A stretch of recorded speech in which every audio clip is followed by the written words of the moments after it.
Bien, vamos a meterlos de lleno en esto. Hoy exploramos un tema que, bueno, nos afecta a todas y a todos, pero que a menudo entendemos al revés, la plata. Y no vamos a hablar de finanzas complicadas ni de hojas de cálculo, para nada. Vamos a hablar de la mente humana. Exacto. Nos vamos a guiar con las ideas de un libro genial, La psicología del dinero de Morgan Housel. Y su idea central es provocadora. Dice que el éxito financiero no es una ciencia dura, como la física, ¿no? No, para nada. Dice que es una habilidad blanda, donde cómo te comportas, tus acciones, son mucho más importantes que lo que sabes en un libro de texto. El objetivo es justo ese, ¿no? Entender por qué gente brillante, genios, pueden terminar en la ruina. Mientras que personas comunes, sin ninguna formación financiera, amasan fortunas. Y para arrancar, Housel nos pone dos historias que son los dos extremos. Primero, un genio de la tecnología, un tipo que patentó componentes clave para los routers Wi-Fi. Millonario. O sea, con una cantidad de plata absurda. Absurda. Y su pasatiempo era ir al océano y arrojar monedas de oro de $1,000 al agua. $1,000 la moneda. Sí, monedas de $1,000, solo por el gusto de verlas hundirse como si fueran, no sé, piedras en un lago. ¡Qué locura! Y en la otra esquina tenemos a Ronald Reed, un conserje. Trabajó toda su vida en una gasolinera en un pueblito de Vermont. Una vida súper sencilla, discreta. Totalmente. Ahorró lo poco que pudo durante décadas y lo invirtió, con mucha paciencia, en acciones de empresas grandes. Cuando murió en 2014, a los 92 años, dejó una fortuna de más de $8 millones. La mayor parte la donó al hospital y a la biblioteca de su pueblo. Increíble. Entonces, la pregunta es inevitable, ¿no? ¿Cómo es posible que un conserje supere financieramente a un genio de la tecnología? ¿Es solo suerte? Es que esa pregunta es la clave de todo.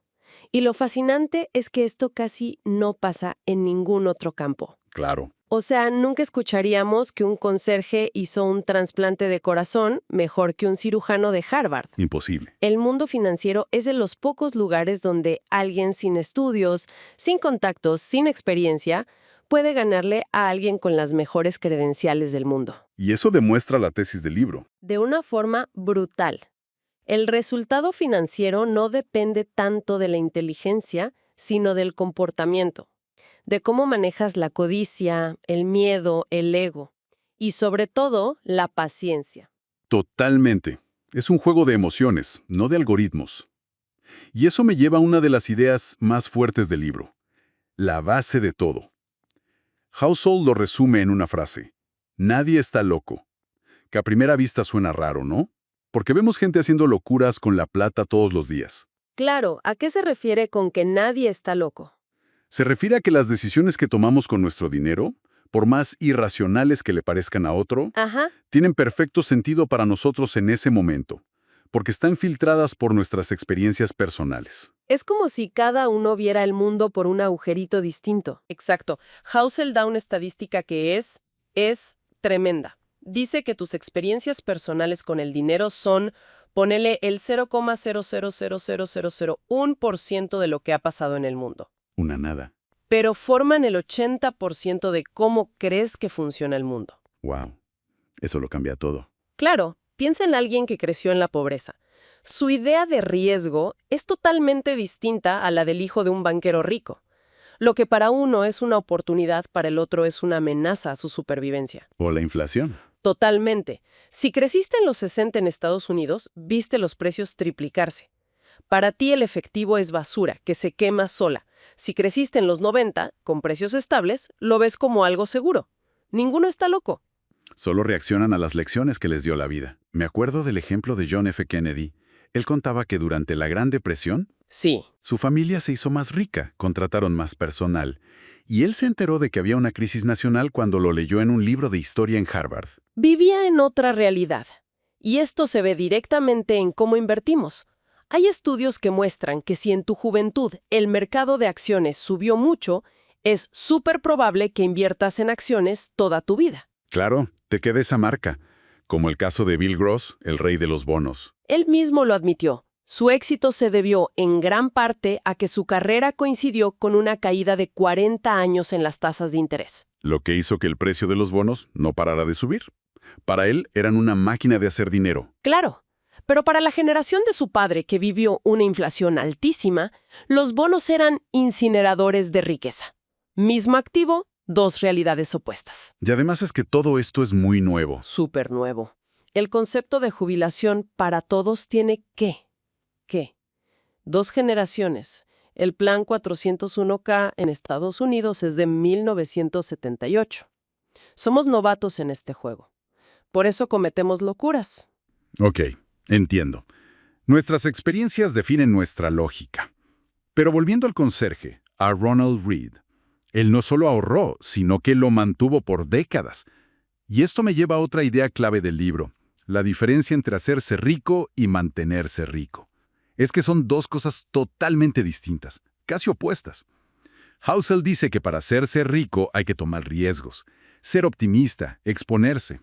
Pero para mantenerse rico, Se necesita todo lo contrario. Se necesita humildad, paranoia. el miedo constante de que te pueden quitar todo lo que ganaste. Requiere frugalidad y saber que una parte de tu éxito fue suerte. Es una tensión psicológica brutal. Y la historia de Jesse Livermore es el ejemplo perfecto y trágico de esto. El mejor especulador de su época. Genio. En el crack de 1929, mientras todos se arruinaban, él apostó a la baja y ganó el equivalente a $3,000 millones de hoy, en un solo día. ¡Wow! Era un genio en hacerse rico. Pero no tenía ni idea de cómo mantenerse rico. Los años siguientes, con una confianza casi de omnipotencia, empezó a hacer apuestas cada vez más grandes. Más arriesgadas. Y claro, falló. Lo perdió todo. Y en 1940, quebrado y desesperado, se suicidó. Es terrible porque la misma audacia que lo llevó a la cima lo empujó al abismo. Entonces, ¿cuál es el secreto para mantenerse en el juego? ¿Qué tenía Ronald Read que no tuvo Jesse Livermore? Una sola palabra: supervivencia. El éxito financiero a largo plazo se resume en eso, en seguir jugando el tiempo suficiente para que la magia del interés compuesto haga su trabajo. No se trata de los mayores rendimientos. No. Se trata de que nunca te saquen del juego. Si te arruinas, el reloj vuelve a cero. Se acabó. Eso explica a Warren Buffett a la perfección. Siempre hablamos de su genio para elegir acciones, pero quizás su secreto es otro. Su verdadero secreto es el tiempo. Ha sido un inversor increíble por 75 años. Empezó a los 10, ha vivido 14 recesiones y nunca vendió en pánico. Nunca usó deuda que pudiera forzarlo a liquidar todo. Simplemente sobrevivió. Se mantuvo en el juego. Exacto.